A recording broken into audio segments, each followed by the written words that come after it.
ఈ రోజున మన నాయకుడు చంద్రబాబు నాయుడు గారిని ముఖ్యమంత్రిగా కూర్చోబెట్టారు.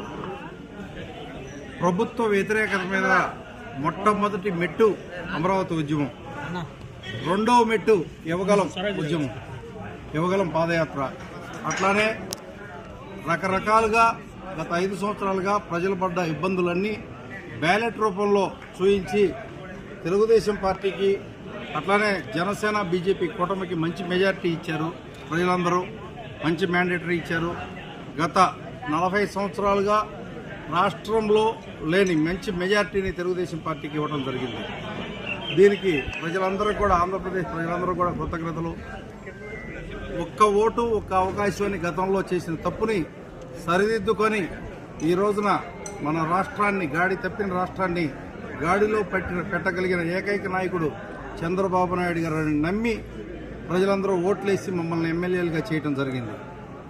ముందుగా రాజధానిలో చంద్రబాబు నాయుడు గారి సెక్రటేరియట్లో కూర్చోగానే మొట్టమొదటి సంతకం మెగా డిఎస్సీ మీద చేయడం జరిగింది.